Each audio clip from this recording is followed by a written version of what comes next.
you see that?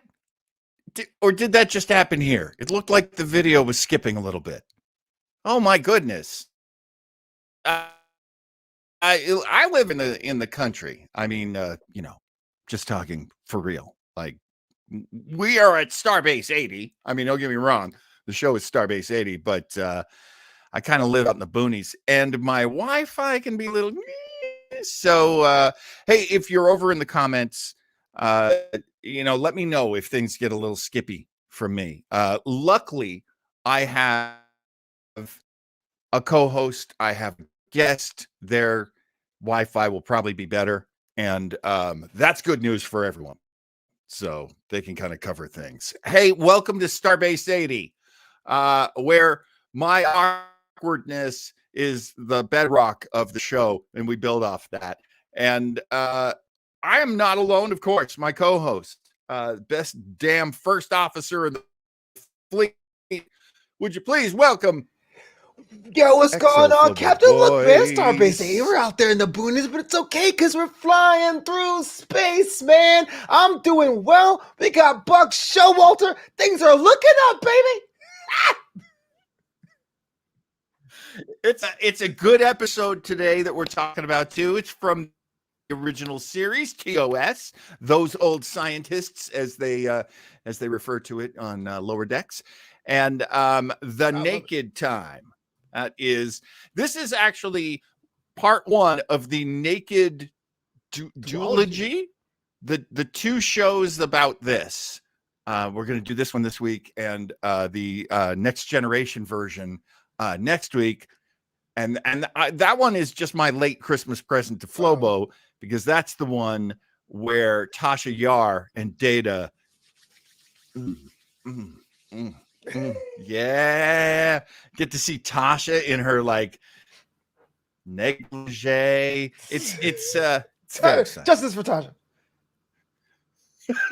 So Flobo, we have a guest on the show. This is a man I've wanted on the show forever. He is incredibly funny and real and just a great guy, and he's like you. He's a black guy? You're all those things. He's black. I had relatives because he's super Italian. Anyway, let's bring this super Italian, super funny, super talented Brooklynite in here. Ladies and gentlemen, is Anthony DeVito. Thank you so much. Anthony, hey, welcome you know to what, the Anthony? show. It's okay. John is kind of stuck in the Phantom Zone right now, but we're going to have ourselves a good old time. You know what I'm talking about, baby?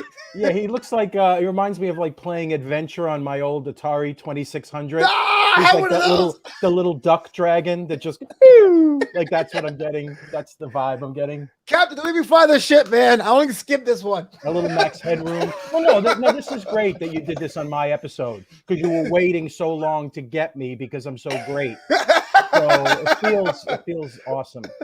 It's so true. Yeah. There's no welcome carpet here at all. Yeah. The two of us are clear as bell. I am a terrible producer. Let's do it.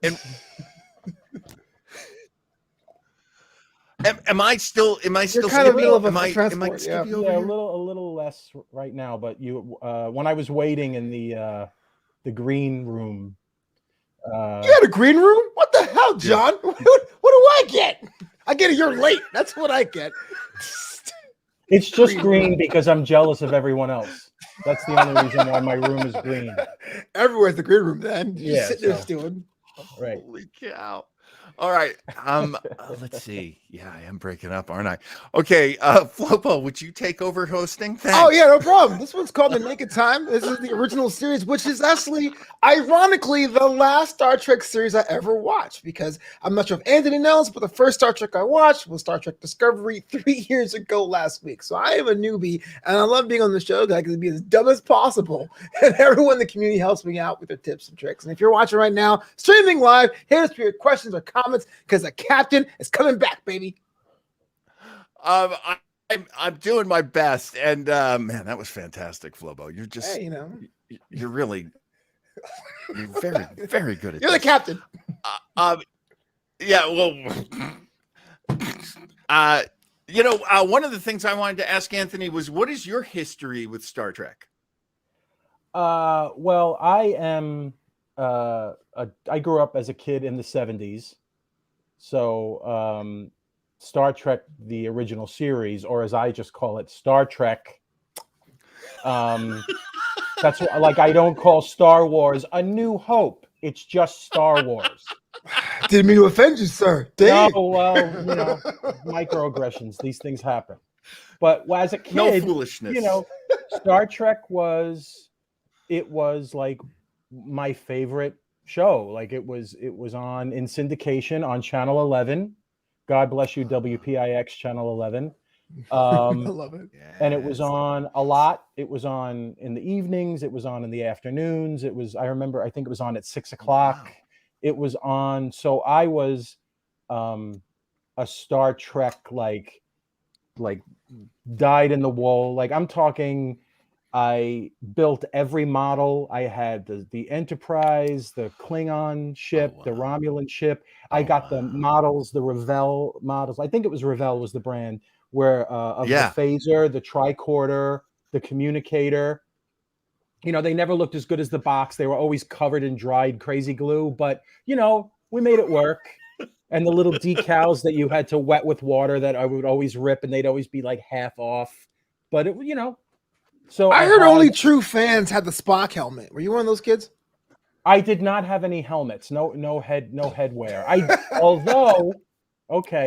had all the Mego 8-inch Star Wars figures. Whoa, those are comfortable. Yeah. And one year for Christmas, I got the Enterprise bridge, which was basically it was an interesting. You can see it online. It's like a collectible thing now. It was like a plastic coated cardboard like hexagon thing with like a handle on it. It looked like a hat box kind of, but you would open it up and it was like a diorama, and there was plastic furniture in it, and like all the stations. So like the captain's chair, and that was scaled to the Mego figures.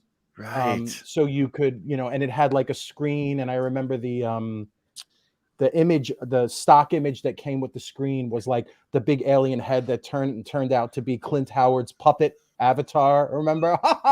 Yes. Tanya. That was the thing on the screen.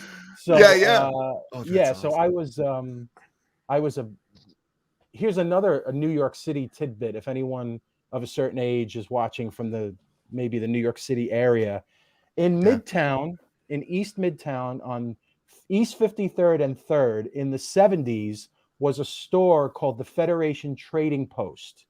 And it was a small store that my father used to take me to sometimes on a Saturday afternoon. We would go take Johnson to Manhattan and go and walk all around and stuff. And that was it was like a mini tiny Star Trek convention that was in a store all the time. And a lot of the stuff was bootleg. People made it and sold it because there was very little like licensed stuff back then.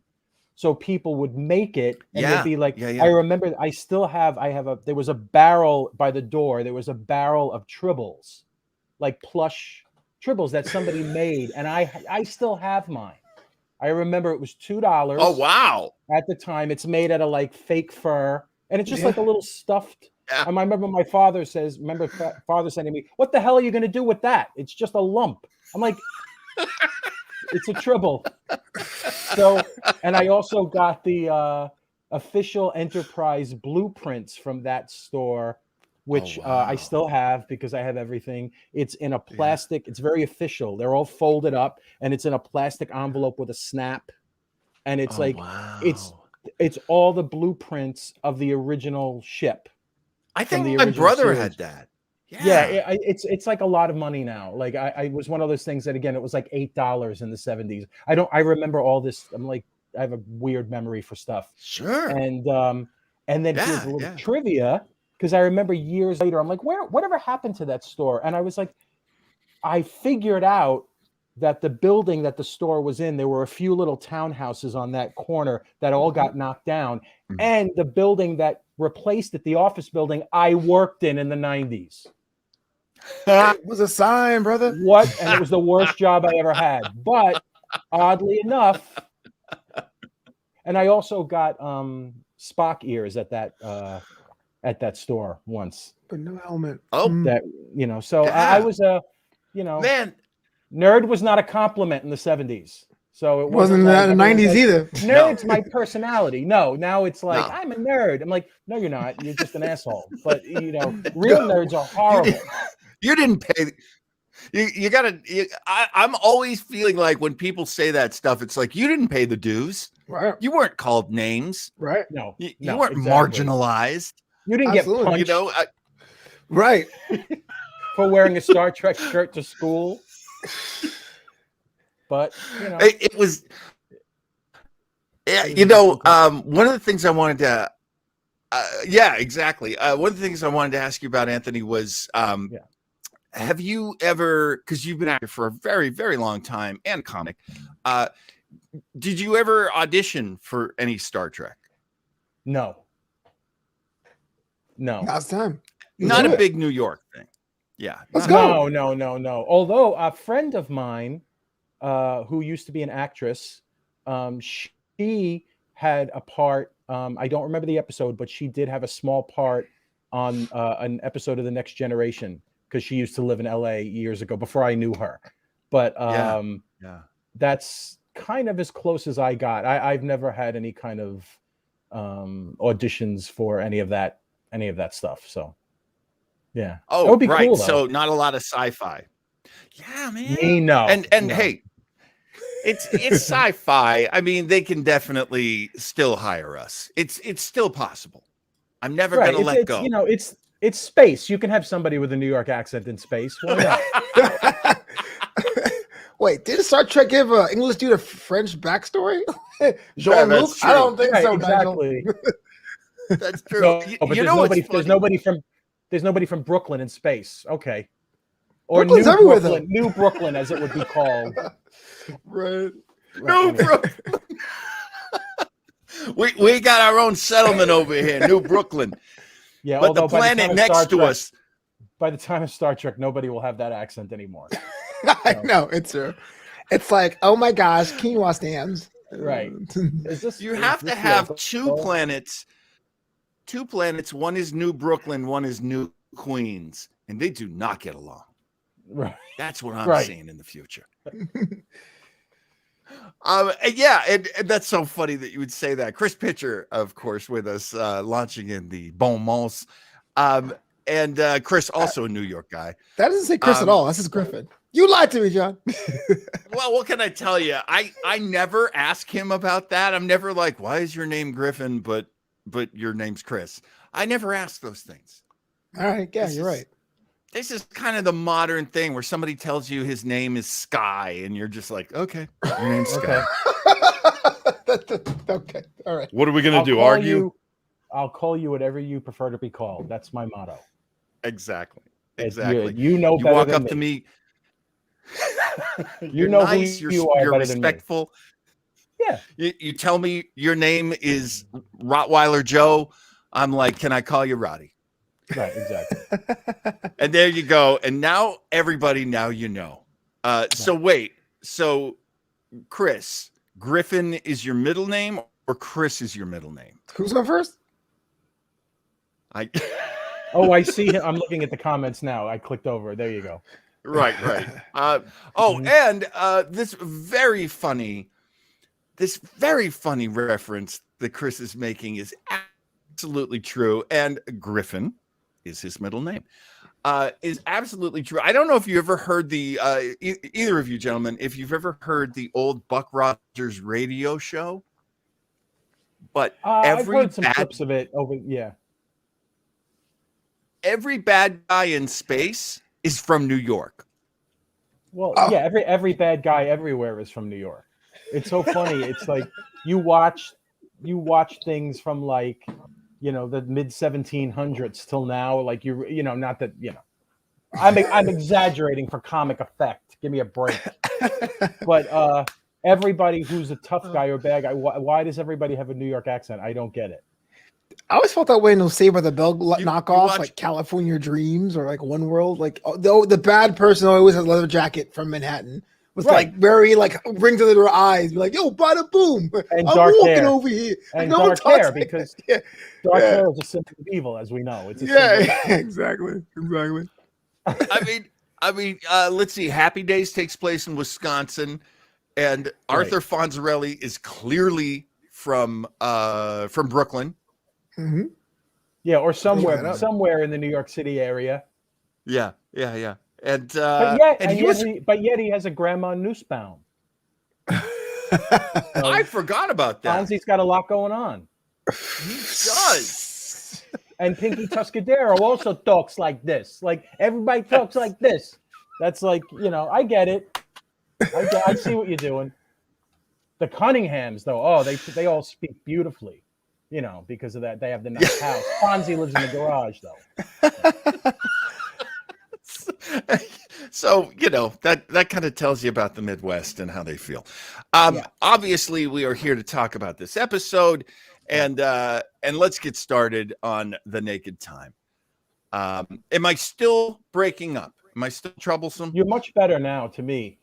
Yeah, same here. Good. We can hack it. We can make it happen. I don't know. Yeah. I don't know what's going on. Our millions of fans are waiting on bated breath to watch Naked Time. Right. So this is the fourth episode that ever aired of Star Trek, the original series.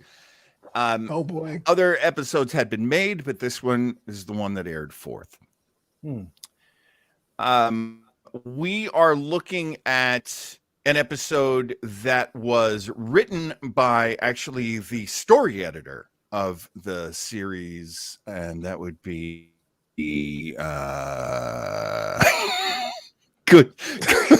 You're running a ship. Yeah. Captain, are you all right? Synthahol? Here's the problem, and no, I can't even say it. No, the funny thing is, if you guys had viewers, nerds would be flying into the comments to like give you like where that person was born, when they died, their food allergies, their hair color, their shoe size, but very angrily, and then arguing amongst themselves. You're wrong. She only went to that high school for 2 years because then her father died and the family had to move. Yeah. So we're lucky, I think. Honestly, I would take it. That would be so great. I would love that, to tell you the truth.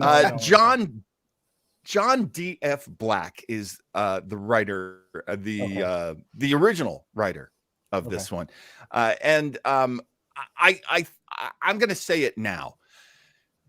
This story happens over and over again, where somebody writes an episode and they put a lot of thought into it and they hand it to Gene Roddenberry and he rewrites it and then he puts his name on it too. USA. And that's what happened here. So Gene Roddenberry, I have to say, every time I read something about Gene Roddenberry, I like him less and less. Can we separate the man from all the jackass stuff he's done? Or, I mean, should I be downplaying that? Because I mean, he's gone. It's not like I'm going to improve him by criticizing him. Well, should I be criticizing that kind of stuff? It's like, I think that, saying, like, kind of explaining what really happened isn't criticism. It's just, there's a lot of mythology around people that a lot of it is not, doesn't really deserved. Like, it doesn't have to be like the guy created this show.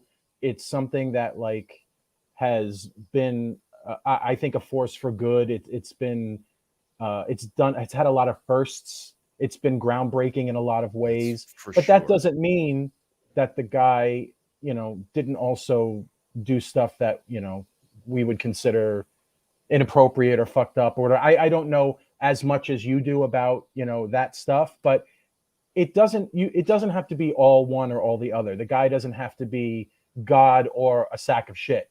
Like, he could be a visionary writer, producer who also, because of his ego, and the times and what he was able to get away with, did stuff that was not cool, that other people should have gotten more, should have been treated better. I don't see why those both can't live together. This idea that like any criticism of somebody, it's like, no, we're not canceling Gene Roddenberry. Like it's just being honest about, okay, this was his working style. Right. You know, because it was probably, well, if I'm a producer and a writer, I'll get paid twice. Like exactly. It's TV stuff too. Yeah. You know, at that point, TV was a little bit of a racket too. Sure. Like if you were in, you were in. Though you didn't know you were always going to have a show, so you might always be covering your butt. You might always be trying to steal from the best, and you know, it is how the sausage is made. I appreciate what you're saying. You're absolutely right, Flobo. You know, having come in late and as a fan, and I always find your opinions about this so invaluable. Well, because I, like Anthony, grew up with it, so it's a monument in my life. You know, there are so many like great moments in pop culture, but I wasn't there necessarily for them. I was there for this one when Star Trek became hugely popular. Gene Roddenberry, to you, Flobo, do you have any opinion the separation of like the person from the man it depends on the person and what's being done. Like if I was a painter but I somehow like was an alcoholic, it's easy to separate that. But if you're known for writing and you're taking food off people's plates, I would say that I would not like Anthony says, force for good. Star Trek has done a lot for a lot of people and continues to give, but you have to wonder when you have your top 5 or Rushmores of all that, can you still not discount the fact that it was other ideas reappropriated? So I'm kind of in the same boat. I agree, but it's kind of like from a point of just being pragmatic about it, you know? Yeah, and I don't even agree. Like I've never been a fan of any kind of Mount Rushmores. To your point, like it's not necessary, and it just ends up kind of like once someone is placed in a spot in the culture where they're not allowed, or the idea of criticizing them is or being realistic about things is somehow like, if it's like what people say, you know, like about religious people, like is your faith so delicate that like knowing a little bit more about this man is going to completely destroy you and you can't watch Star Trek anymore? No. Right. Mm-hmm. Yeah. No, it's like I still enjoy Michael Jackson songs on the radio. I mean, you know. Yeah. And I know there are things I know that I didn't used to know. So it's just about like, I think the issue is with kind of figuring that someone is, again, like I said, like they're either like a saint or a whore. You know, it's nobody's all one or the other. So just be a little more realistic about it. You can still celebrate the achievements. Yeah. And here's another thing that I wanted to ask you about, Anthony. Do you ever watch these things and, you know, as an actor and as a creator, do you ever watch these things and just kind of like look down on the acting, or, you know, like I can definitely tell you there are moments in this episode where I'm like, oh, dude, just pull it back some. But how do you feel about that? Yeah, I think that, again, knowing like that it's a product of its time. Yeah. And understanding, like, you know, as a kid, I didn't know that. I just knew, you know, but I also didn't, like, I wasn't looking at it that way. I will tell you, though, as an actor and as an adult, I actually appreciate Leonard Nimoy even more now than I did when I was a kid. Spock was always my absolute favorite. Like, it wasn't even my two favorites were Spock and Uhura. And I mean, Uhura is just amazing from top to bottom. Like, she's just, as a character, and as the actress Nichelle Nichols, is just like come on. Yeah. But, and what she did with that part was just like, her performance absolutely holds up. and his performance is more impressive to me now than even when I was a kid. Yeah. And a lot of the other stuff is a little more presentational. It's a little more like, you know, it would be considered like campy now, but I never found any campiness in Uhura or in Spock. And Spock played for laughs a lot too, but I feel like what he was able to do within the confines of that, like the confines of what like that character is much more isn't very impressive to me. Yeah, I have to agree. Flobo, does it feel weird? I'm thinking particularly about the character of Kevin Riley. Which, to me, for some reason, Kevin Riley just is such a we made reference to him because we did Conscience of the King a while back, and he's in that one as well. And they always find a way to get like these weird Irish characters on the show, and I like to call it they make them do green face. Oh, like, stage Irish. Yep. Yeah, because it's always like I'm Irish. Like they're right. That's how they are. That's how they are. Those people, though. You understand? Oh my goodness me! You know, as an Italian American New Yorker, I've never had to deal with that. Oh, Irish people are really like that. Like, do you ever see them? Like, you can't deny that's how they are. It's just as much as they try to hide it.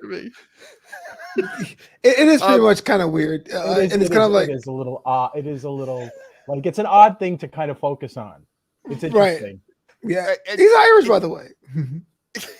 It's just so strange. The actor who plays him, Bruce Hyde, is like a few of the actors on the show from theater, and mostly from musical theater. Nichelle Nichols, actually Broadway dancer and chorus performer for years before she got this gig. And I love how they work in, like, she does songs sometimes on the show. And, you know, anyway, let's get into this episode. She had an inner life, which I appreciate. You know something? I absolutely agree with you about her. And I think I'd always kind of felt that that sense of the series was, and we had a woman regular on the show too, and she was Uhura, and she was over here. And when I was growing up, I didn't feel like she was a central character as much. And now you look at it and you go, wow, she is really part of the glue that holds the, you know, the bridge crew together. She's very consistent. She brings emotion. She brings heart. They really leaned on her for a lot of things. You know, because as a female character, like she was allowed to show like a level of fear that maybe the men characters couldn't show, like when they were like really, you know, in a fix, in a space fix. But she also was like, she could kind of see things that they couldn't. Like I've always felt like she could kind of take a step back and be like, yeah, that's great what you're talking about, but what about this? You know, it always felt like a bit of like, she had a little bit of distance from it, you know. I definitely could see her insight coming up. It's really something that time has allowed us to sort of open our eyes more to her contributions. Absolutely. That's one of the great things about, you know, getting older as a fan. Is watching these evolutions happen. In the very first scene of The Naked Time, Mr. Spock and Lieutenant Junior Grade Joe Tormelin. He makes one it. of the things that sorry, Flubba? He makes it. One of the things that I love about Star Trek is the names, because they don't go easy with the names most of the time. They'll have these incredibly sort of difficult, unusual names. Tormelin. They come down to this planet. There was a science party down there. They wanted to measure what's going on with this planet as it destroys itself. And when they get there, it's entirely frozen, giving us that great frozen picture that would go in the credits at the end of the show every other episode. Right. Mm-hmm. You would see that shot of the engineer from behind who's just like slumped over his desk. Yep. Right. And everything's frozen. And Joe Tormelin, Lieutenant Junior Grade, gets an itchy nose. And then takes off his glove. Weird. Reaches under his spacesuit made from a what's that made from? Shower curtain?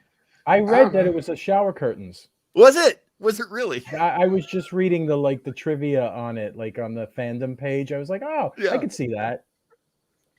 Pretty nice. Not bad. Bad. Scratches his nose. Sure. Starts touching things. Then probably one of the worst special effects I ever saw as a child. And as a child, I did not like this episode because it was too talky and too much science. Well, it's funny. I didn't like it. I didn't like it for another reason, but I'll explain later. Oh, good. Good. Hold on to that. Yeah. Put a pin in that. And kids, you don't want to walk away from the TV at this point. So what'd you think when you saw that special effect, Flobo? Because you've seen good special effects. Have you seen much like this? Oh, not this show. For those who don't know, the version on All Access or Paramount Plus is the remastered version. So no, I'm curious. Which I hate. No to that. You finish your point, and then I'm coming in hot. You finish your point. What I was going to say is it makes it uneven because there's some effects that are remastered and some that aren't at all. So it's like it's weird mishmash. So yes, it looked super cheesy in this case. Good point. Because there's like a red stain in the snow, and all of a sudden it turns into like a liquid that in slow motion touches Tormelin's hand, and I remember seeing that as a kid. That should have been a red flag for me. Anthony, I actually like the remastered version. Why? Of the show. Why? What is the point? The ships are beautiful. So this is my point. That show broke a lot of new ground in terms of visual effects for television. There wasn't much like that on a shoestring budget, right. And the effects were, by today's standards are primitive, but were often very effective. And they were effective within looking at the show. Like, are we supposed to pretend that the show is not from the mid-'60s anymore because the planet looks photorealistic and the Enterprise, and then we zoom down and everyone else has pancake makeup and pointy sideburns and little boots, little go-go boots on. And they're coming in hot. They're sitting and that they're sitting in fucking mid-century kitchen chairs on the bridge. Did that not happen? That's a but that's point. Okay. But that's okay point. Because it was a work of art. It was a work of creativity of its time.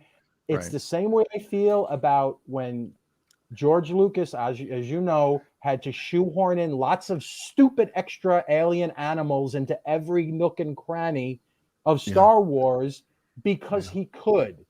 And it's like, yes, I know you didn't this is what you would wanted to do if you could afforded it. But the thing is, it's Star Trek, I don't think needs that. And I don't understand I think it's a real spaceship now because it's HD and I can see the little windows and I see a person in there using the fucking making a cup of blue balls for food or whatever it is.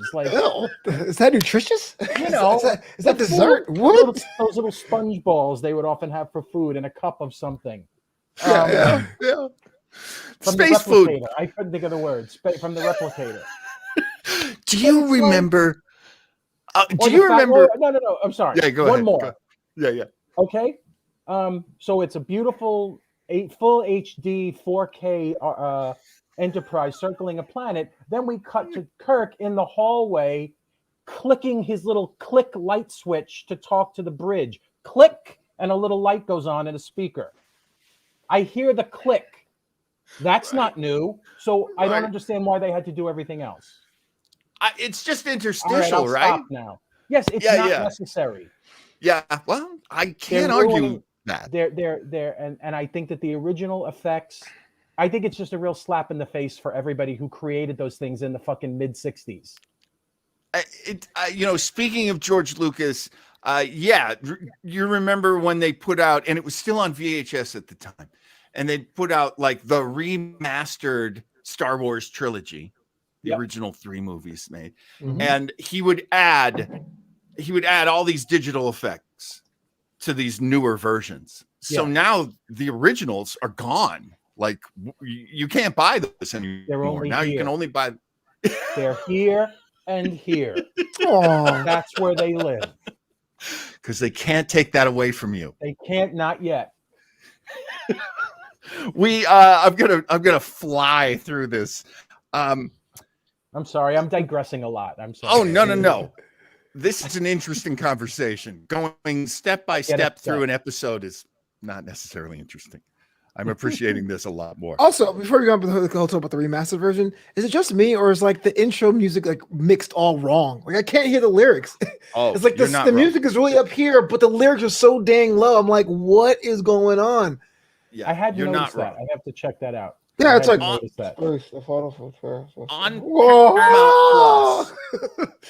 Okay. Yeah, on Paramount Plus, and I don't know if it's because I don't have the right TV or what, but yeah, it's the audio drops out, like the voiceovers almost completely drop out. You can barely see. I'm not watching them on Paramount Plus. Excuse me, because I don't have it. I'm watching them on. I think it's Decades. It's one of those like lower basic-y cable channels that they're showing. Can you get it on demand? That I don't know, but they've been showing the remastered versions on there as well. So that's how I'm seeing them, because they've been, they've blown up and they look they look much better. But they've done that with a lot of the older shows, like The Odd Couple and Star Trek and some of the other ones that I love. They look much better now, where they used to just be like, they must have been ripped off a VHS or something, and they were just letterboxed in the square, which I don't mind, but as long as it's clear, I don't mind if it's the 4:3 or whatever. But that's how I'm seeing them. So I didn't know what I've been music. Oh yeah. This is the you know what I've been watching in that letterbox format, and it doesn't bother me at all. Columbo. Oh yeah. Yeah, I don't mind it at all. They look great. Yeah, I do not. Well, they're done on film too. Yeah. No, they were shot beautifully at their time, and it really is about like, did you download one off YouTube and play it, because it's like, that's the best. Like, some of them are just, they're streaming in like 480p, and then when they take the time to really like transfer it, it's like, oh right, this was actually really beautifully shot. Yeah, in its day. They had nice cameras back then. They did, and they cared. They put money into it, and that's right. One of the reasons why things are the way they are now, like on Enterprise, the series Enterprise was not doing well, and they were told that they were going to have to cut their budget, and rather than cut everybody's pay, they actually just switched over to digital cameras. And they saved all their money doing that. So it's helped in some ways. And of course, digital, you can add digital effects so much easier to digital footage. Yeah. I'm talking way out of my league here. I'm an actor. I don't shoot this stuff. I occasionally get to perform in some of it. Sweet. We have Here's my overall. We've got like 20 minutes left, so we can do overall impressions of this episode. We don't have gladly for beat. Right? That's a better show. Why is it called The Naked Time? I want to see some sexy. I'm just kidding. That's right. And let's be honest. You don't bring a guest like me on to like go through the motions the way you usually do. I mean, this is like primo content that almost 10 people will see. I mean, yeah, if we're lucky. 12 when I share the episode. Oh, I'll have you know, your popularity will probably triple our audience. You know what? Yeah, that's what I'm afraid of. I'm going to shoot for a spiteful 20 views now, sir. Just to prove you're wrong, man. A spiteful 20 views. A spiteful 20. I watched it because you didn't want me to. I'm gonna tell you this, and I'm so proud to say this, that since we started going straight to YouTube, I've been able to look at some of the views that we get. I believe our Joe Townsend episode has already topped 20. Oh, Joe Townsend is amazing, man. People like him. Top 20 views. People love Joe. Anthony, wow, what do you got for the party here? Can you that is beat awful. 20? Hey, can you be my show? Sure. What can you do for me, huh? I'm a like an artisanal small batch personality. You know, few people. I have a few loyal, followers, but very few. I'm one of them. Very few. You're one of them. One of the proud. Probo, you're one. I will definitely. So that's two. That's double two right there.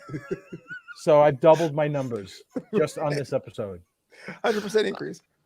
I also look. This is so inappropriate to bring this up at this moment, but I really have to. Anthony, you did a series of videos where it's your dad driving. You're playing. Well, I'm not playing my specific dad, but I am dad. I am just dad. Yes, and I did those last year, and some earlier this year, where I'm just driving and talking to nobody who's in the passenger seat. That's cool. Yeah, it was a way operating the camera. No, I'm gonna talk about primitive special effects. I hope to remaster them one day, though, so it looks like I'm really driving around. Aliens in the background. What the hell? No, I had my phone, of which I definitely didn't need a new one, but I felt like the lo-fi aesthetic worked for Dad. Totally. And I had it in, one of those little holders, and I had it clipped to the air conditioning vent in my car, and just kind of pointed at me. And then, in iMovie, again, these are industry secrets. iMovie, I was able to crop it a little bit to make it look like it was as much on me as possible, and that you couldn't tell that there was nobody in the car. Because I didn't want to break the spell. Because it's all about the theater of the mind. So, I was there. My mother actually asked me, "Who are you talking to?" I'm like, nobody. Like usual. I just was filming it this time. So, and is that more of a pandemic era project? Is that one of yours? Because this is one of mine. It started. I did the first. My friend Corey Rutledge, who is founded there's a sketch group in Brooklyn called Short Show, and they're on hiatus now. But they do a lot. They did a lot of videos. I did a lot of stuff with them over the years, and he was doing a video. Where he asked us to all shoot stuff. It was for OnlyFans. It was like a fake site for so you could see exclusive content of families during the holidays because you couldn't get together. And he asked me to do, and I was like, "Oh, I'll do mine driving," because I wanted to what could I do to make it a little more interesting than just talking into the phone. So I'm like, driving is kind of fun because then I don't have to look at the camera. And he cut some of the stuff out and dropped it into the video. And I'm like, this is funny. And it kind of made me laugh. So what I would do was I would write down a premise and maybe a couple of punchlines that I wanted to say. And I would just drive around my neighborhood for 20 minutes and just basically pop off like I would if there was no camera on. And then just edit it. And doing that choppy editing style where you don't really have a chance to breathe. It makes it funnier. So I just did a bunch of them. And then I did Dad Goes on Vacation in one of them. And I did that on Zoom when I got my new computer and I was finally able to do virtual backgrounds. And I sent him to the tropics on an all-inclusive. So it's basically just him talking to somebody off camera. I actually have one written that I haven't had the, life energy to do, where he talks about what it was like growing up in Brooklyn in the 70s to his son who thinks he's so tough. So it's insane. And I'm like, I shot the little trailer for it. And I'm like, I got to actually, maybe I'll do it over the holidays. It'll give me a reason. It helps me get out of my head and yell, which I like when I have an opportunity to yell. That's always, you know what I mean? It just feels those good, right? opportunities to yell. I'm all about that. It just life. feels good yelling, driving around Brooklyn. Church, funerals, DMV. Yeah. Some of the videos have me actually yelling at people crossing against the light who I almost hit because, you know, everybody's a fucking moron and there's nobody else in the world except them. And it's real. There was really a person doing that. Yeah, there's a couple of times where I yell at a real person. Wow. Because I love people and I don't want anybody to get hurt. That's method. Yeah. Underneath it all. Right. It blurs the line. It's like a docudrama. We don't know where the, you know. What I love about it. It's a journey. What I love about it is my dad and I had a difficult relationship, and some of the best time we ever spent was him driving me places. Okay. And so it always like felt so real to me. Like, yeah, that's a dad driving, talking to his kid, like instantly. That's pretty much how I was raised. That dad is a combination of a lot of people in my head. It's me. It's definitely me. Part of me. It's my uncles. It's my father. My father had a way where he would say something and then completely change gears to a totally different subject in the same sentence where he was letting you in on secret information. You know, like he'd, you know that did you see that commercial for that movie? And then he'd be like, you know, she had a terrible drug problem and she died under a bridge, but you know, she was beautiful in her day. Like he would let me in on a little secret, but like don't say that. It's a sin. Don't spread it around, but you know. Right. A lot of secret asides to give you the full story. Yeah. You know what I mean? Yeah. Oh my God. Hilarious. Okay, 12 minutes left in the show. Guys, what'd you think of this episode overall? Is this one of the better or one of the worst? Closer to the top, closer to the bottom. I'm gonna force you to go first, Mr. Flobo Boys. Yeah, you go first. Man, it's hard because I've seen some really bad TOS episodes. This one isn't bad.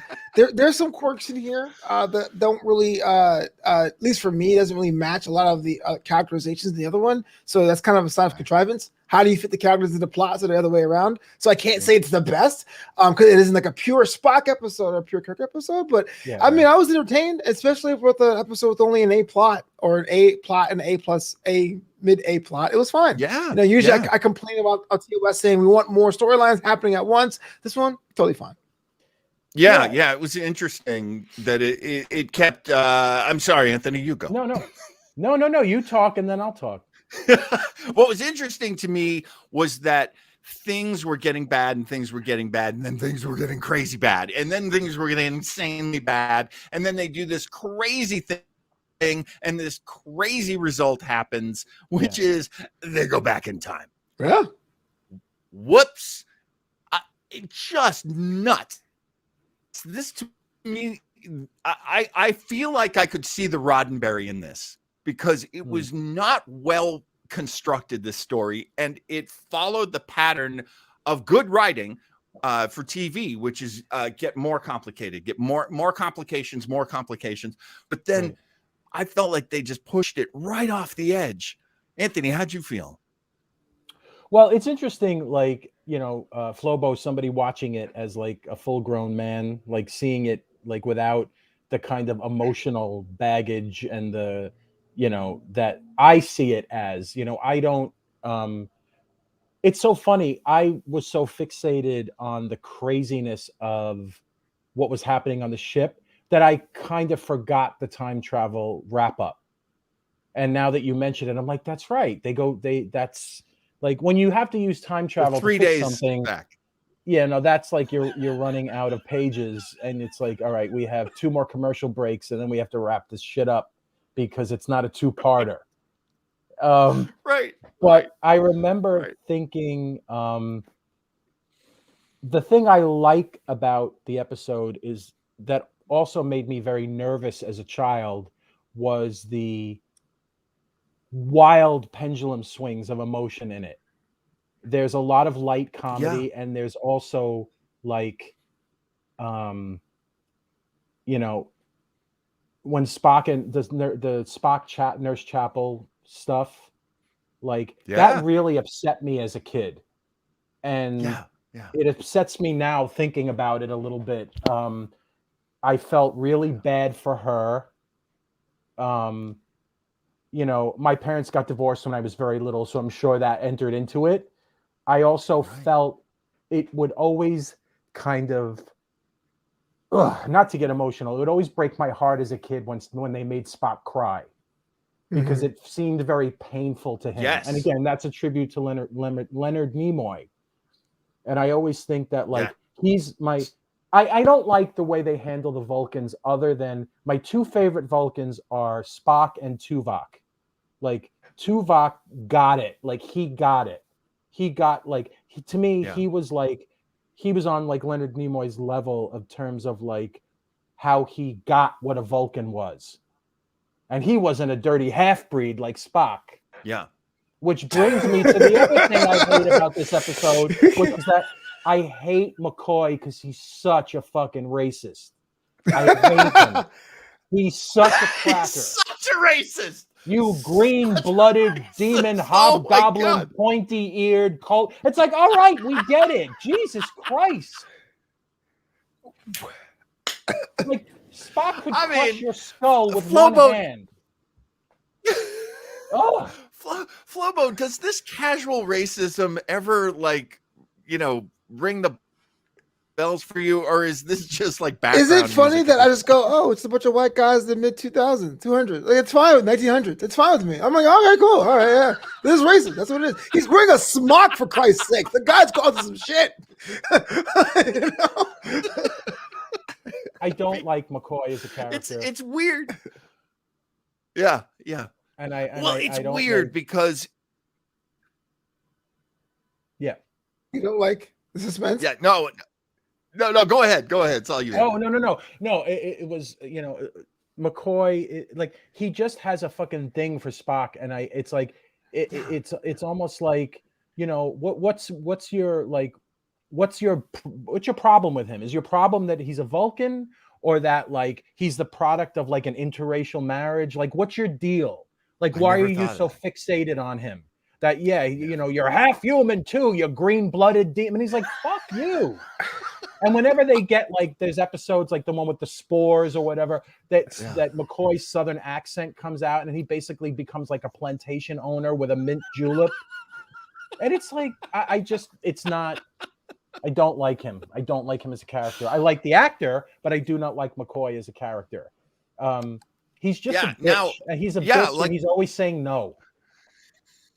Damn it, Jim. I always felt like they were trying to they're trying to show us what New Earth is like, and it's not just Earth. You know, it's Earth is a membership of many planets, and everybody is equal in this whole system. But I feel like they're like, yeah, but remember, Earth really has this, like, deep-rooted, you know, Southern people being assholes to other people tradition, right? And not just Southern people. And it's weird that they feel they had to maintain that. I wonder if it's the old explanation of, like, they're the devils on the devil and the angel on Kirk's shoulder. You've got the very human Dr. McCoy and the modified human, the human plus of Mr. Spock. Yeah, he was all logic, and McCoy was basically all emotion and anger or whatever. Yeah, you know, just he was kind of always the base emotion. Very disgusted by Spock, and it's like, come on, you're a doctor. Like, go put a Band-Aid on somebody. In space. You're a doctor in space. It's not like you're a doctor in Tuscaloosa. You're in space. But I think that's the I wonder if it's the same antebellum, like, Jim Crow era shit that they're trying to, like, go, no, it's still real. It's still in the future. Well, I don't know.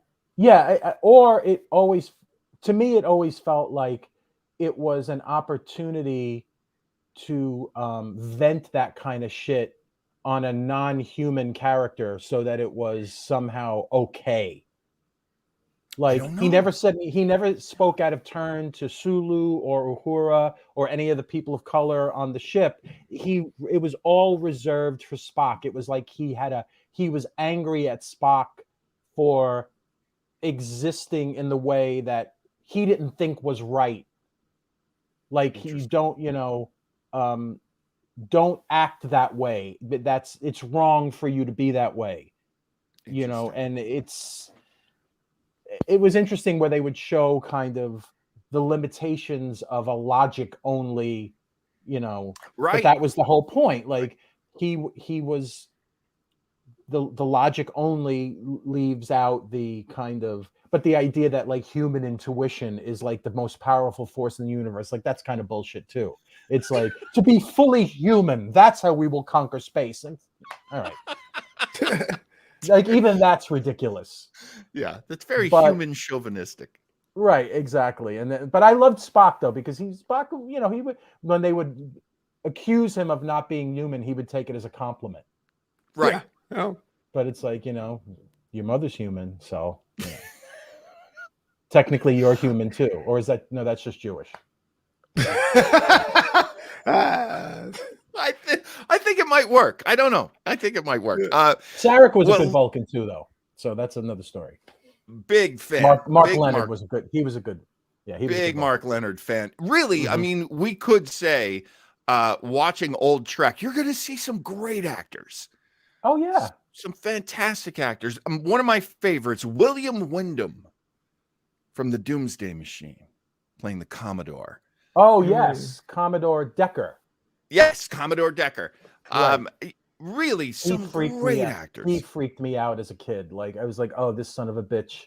His performance is very effective. Like he can't sit still. He keeps playing with those little plastic things. Like I'm like, oh, this guy's a fucking addict. Like he's on, and he was. He was out of it. Yes. He was obsessed. He was like Ahab. Yeah. Yeah. So that was a great performance. You're going to see a lot on Star Trek, and pretty much all the series, where I like to make fun of it sometimes, but I think it's kind of true, which is sometimes the best special effect is acting. Yeah. Just a performance, just putting voice to something. We are all out of time, gentlemen. What an absolute pleasure this has been. I'm gonna ask Flobo. Do you have anything on your notepad that you didn't get to say? First time watching this one, so I had some questions going through. I go, oh yes, Queen, come through hazmat fashion, right? Red and gold, I loves it. Poor guy used replicated with a meal plan card. Is that even possible? He had that yellow card with him. Like, don't lose that. Right. Why is it the nurse pronounced people dead, not the doctor in the actual ship? That was kind of fun to see. She's good at it. Yeah, I guess. Can people hear the sound of the cicadas of the contagion, or just us, the audience? Because it was pretty loud. I think that was just for us. Yeah. Okay. I always hated that too. Right. Yeah. Kirk rolling his eyes at Raleigh's demands for women was pretty rich. They're to be respected, Riley. Just bang the alien broads. That was hilarious. And for some reason, why do we have Irish stereotypes and fencing in the same episode? So that's what I have. High class stuff. So. And was this the end of Superman the movie? That was the last one. Was that the end of Superman the movie going back in time? Yes, it was. Saving Lois by going back in time. One of the stories about this too was that George Takei had been the director went to his trailer and said, "I need you to take your shirt off." And George Takei tells the story, and he's like, and he looked at me, shirtless, and said, "Yeah, this is going to work. Just do a lot of push-ups." And young George Takei did push-ups like crazy. He did push-ups for days. Anytime he had a break, he was doing push-ups. So when you're seeing him all slick and shirtless, that man put in some work. There you go. This is a great episode for George Takei, though. Like for Sulu, really too, is. but he really, like, you know, it was a very cool, like, they let him do a lot of cool stuff, which was great. Which was truly great. I agree. Yeah. No, this is like there's some really good moments for him there that are funny, and just you know, even at the beginning when he's like leaves his station, he's like, let's go. And I'm like, oh, they're gonna get in trouble again, Catholic school. So I was like, you're just leaving, and there's 4 people on the bridge. They're gonna see that you're not there. Where are you going? To the gym? This was the weirdest episode because every time people would leave or they would lose someone, somebody would basically come from behind the cameras. Right. And just fill in. Like, how many people you got there? I mean, good. You got a deep bench. That's good. They're all expendable. Well, I mean, there's like 400 people on the ship, right? And most of them are just walking through halls, like holding a space football with a blinking light on it. Anthony, any final thoughts on this episode or Star Trek in general? Well, you know, I love Star Trek, and I'm not as in. I don't love the newer stuff as much, but that's just me. I don't hate it. But yeah, I'd love to hear your take on some of the newer stuff. I saw the first episode of the new one that's on Paramount, and it felt very. I remember it feeling very warlike to me. And the new movies, I'm like, this is not Star Trek to me. It's something else, and that's okay. But it's not the tone that I like, that I grew up with, that I loved, is from a different era, and that's fine. It's still in the future. It still didn't happen yet. So there's something to be said about the 60s version where almost every episode has a fist fight. And you know, women in short skirts. I mean, you wouldn't want to make that now, but in and of its time, it was something. It felt like it was about kind of moving towards like the goal of a society that felt like could be great, even with all its problems. That was kind of the whole point, like that the Enterprise was not a warship. You know, they had weapons to defend themselves, but that it was not about that. It wasn't about like the Prime Directive. Like, you know, I felt like that was kind of important. Like, we're meeting people, but we can't interfere except when we can. Right. But, you know, we're not supposed to interfere. We're not here to conquer. We're not here to colonize.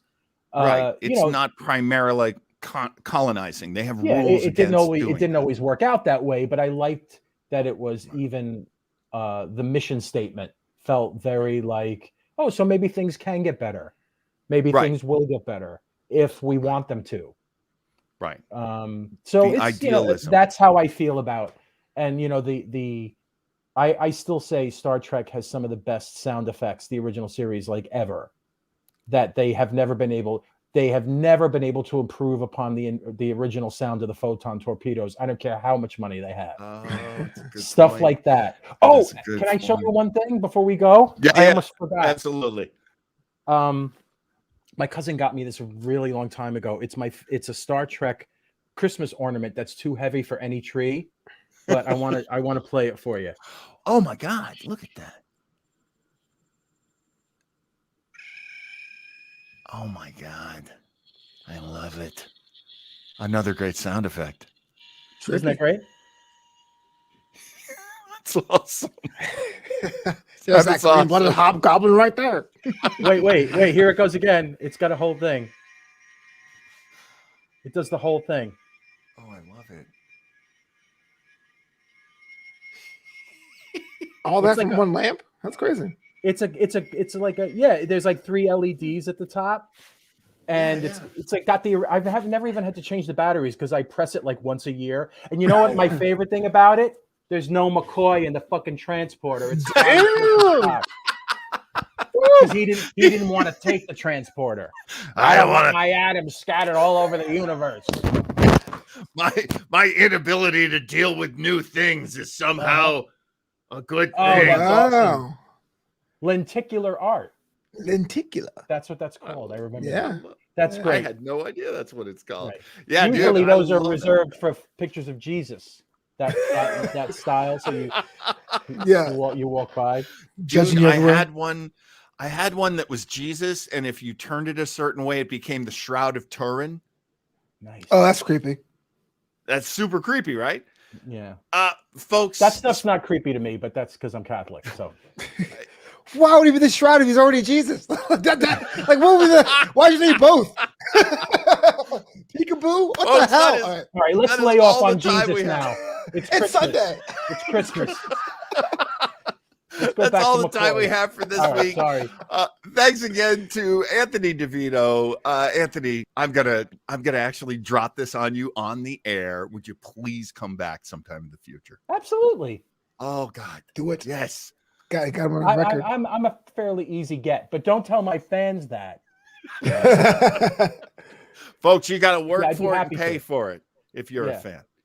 It's And, two-thirds Flobo. Brooklyn. How can you? Yeah, exactly. Hey, I mean, hey, look, I lived in Park Slope for a year. That counts for something, right? No, it doesn't. It really doesn't. Yeah, all right. It really doesn't. It was a rough year. problem. You're part of the problem. Just want to Rough say it year, was a Park rough Slope. year. When they got rid of me, they got rid of most of the gentrification. Is Sure. what I'm saying. Okay. The main event right here. That will do it. Thank you, Flobo boys. Check Thank out you. Flobo. Check out his Patreon. Check out New Amsterdam, newwithak.com, floboboys.com. Anthony DeVito, can people find you on Twitter? Oh, they sure can. At Anthony DeVito. Couldn't be easier. Anthony DeVito, you're going to see how to spell his name. There you go. There you go, with a T. And, All one word. and join us next week, 11 a.m. Pacific, 2 p.m. Eastern, That's enough. right here on the Bye. wonderful Starbase, baby. One of these. Bye, Anthony. Bye, Flobo. And goodbye.